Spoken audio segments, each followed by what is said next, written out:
South Carolina's rapid growth comes with a variety of impacts. One of those is more cars on our roadways wearing down transportation infrastructure. State House reporter Stephen Biddix has more on how lawmakers are looking to pay for improvements. South Carolina lawmakers are looking to pass a bill that revamps the South Carolina Department of Transportation, but also creates new revenue streams the department can then use to fix bad roads in your neighborhood.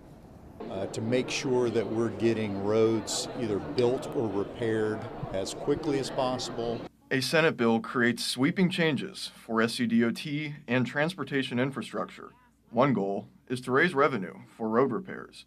The bill proposes increased fees for drivers of hybrids and alternative fuel vehicles who don't pay gas tax. Right now, an internal combustion car pays about $200 or more per year in gas tax.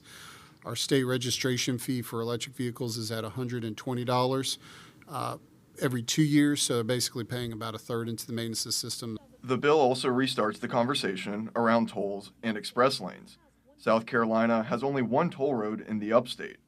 SCDOT Secretary Justin Powell says express lanes come up often in his conversations.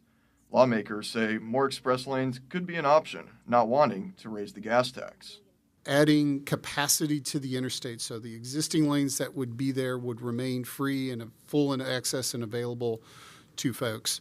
But that new capacity, people would have the option to pay the toll to get in the lanes and pay their way out of congestion. The bill includes impact fees to hold developers responsible for infrastructure improvements. More people moving here means busier roads. I think that's probably going to be a part of the bill that receives quite a bit of pushback and consideration. Now, that doesn't mean that we don't need to have growth take care of growth. SCDOT operates more than 41,000 miles of road in the state. Under this bill, counties and municipalities could take over state roads to help cut through red tape.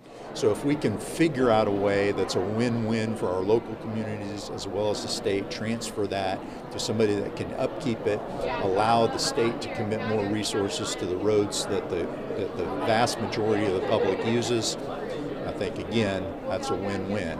It's important to note none of these proposals are finalized, but Governor Henry McMaster has asked lawmakers to set aside at least $1.1 billion for roads in South Carolina. The House is currently going through their budget writing process. Reporting in Columbia, I'm Stephen Biddix.